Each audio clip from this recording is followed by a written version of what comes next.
विविध प्रकारच्या गाण्यांसाठी त्या प्रसिद्ध होत्या. आपल्या अनोख्या अदाकारीसाठी देखील त्या चाहत्यांमध्ये लोकप्रिय होत्या. त्यांच्या आवाजातील लवचिकतेसाठीच त्यांना ओळखलं जायचं.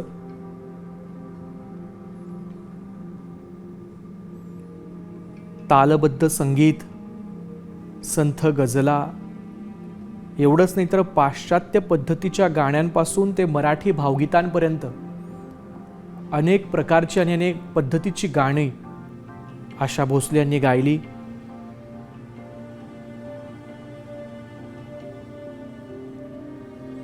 त्यामुळेच रसिकांच्या मनावर त्यांनी अधिराज्य गाजवलं. मराठी रसिकांच्या मनामध्ये देखील आशा भोसले यांच्याबद्दलचं एक वेगळं स्थान होतं.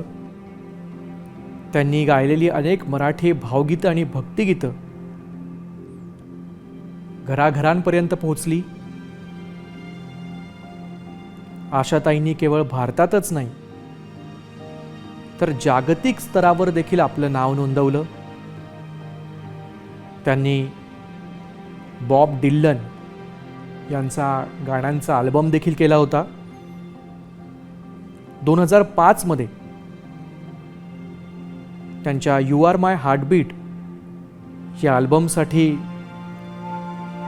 त्यांना प्रतिष्ठित ग्रॅमी पुरस्कारासाठी देखील नामांकन मिळालं होतं.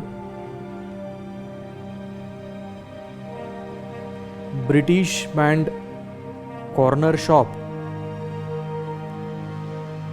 यांनी खास आशा भोसले यांच्यासाठी एक गाणं तयार केलं होतं जे आंतरराष्ट्रीय पातळीवरती प्रचंड प्रमाणात गाजलं. आशाताई यांनी आपली गायनाची कारकीर्द तर गाजवलीच, मात्र व्यावसायिक क्षेत्रामध्ये देखील त्यांनी आपलं नाव नोंदवलं.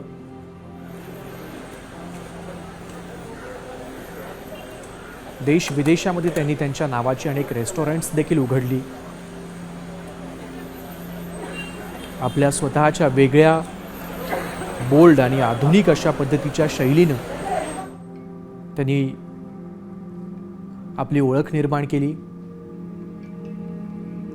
आपल्या घरामध्येच संगीत क्षेत्रातील अनेक मान्यवर असताना देखील त्यांनी आपली वेगळी शैली जपत आपली वेगळी ओळख निर्माण केली.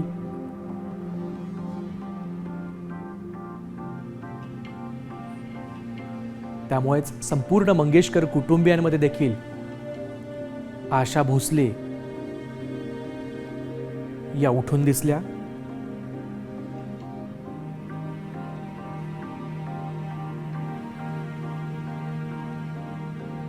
हृदयनाथ मंगेशकर जो त्यांचा धाकटा भाऊ, त्यांच्या संगीताखाली आशाताईंनी अनेक अजरामर मराठी गाणी गायली.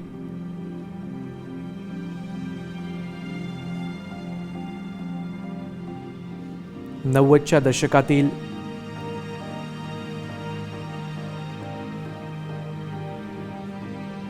त्यांची गाणी नव्या पिढीसोबत तितक्याच ताकदीने जोडली गेली.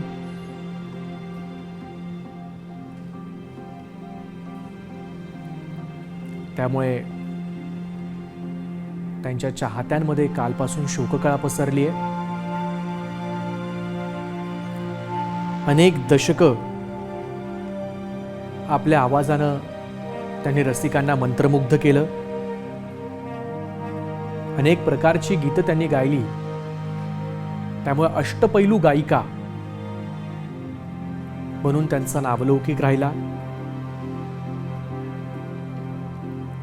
चित्रपटातील गाण्यांसोबतच गझल, भजन, कव्वाली यासह लोकसंगीतामध्ये त्यांनी आपला ठसा उमटवला. एवढंच नाही तर पॉप गाणी देखील त्यांनी गायली. तमिळ, गुजराती, मराठी, हिंदी यासह 20 पेक्षा जास्त भाषांमध्ये त्यांनी आपली गाणी गायली.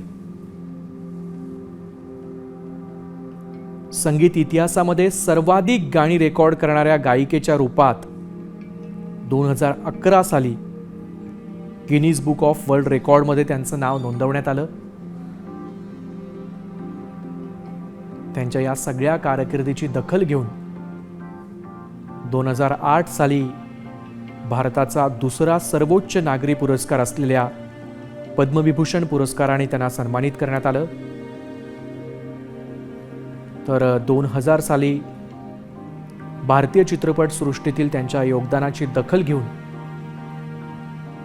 त्यांना दादासाहेब फाळके पुरस्कार देखील प्रदान करण्यात आला.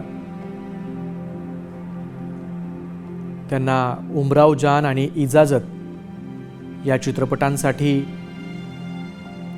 2 वेळेस सर्वोत्कृष्ट पार्श्वगायिकेचा राष्ट्रीय पुरस्कार मिळाला. त्यांनी तब्बल 7 वेळेस सर्वोत्कृष्ट गायिका म्हणून फिल्मफेअर पुरस्कार देखील पटकावला.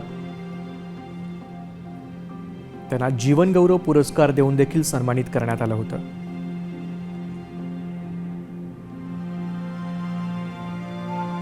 आपल्या गायनाबरोबरच आपल्या वेगळ्या शैलीसाठी देखील त्या प्रसिद्ध होत्या. अखेरपर्यंत त्यांचा आवाज आणि ऊर्जा तरुण पिढीसाठी प्रेरणादायी होती. त्यांच्या आवाजातील लवचिकता आणि वेगवेगळ्या प्रकारची गाणी गायल्या कारणानं अष्टपैलू गायिका म्हणून त्यांचा नावलौकिक होता.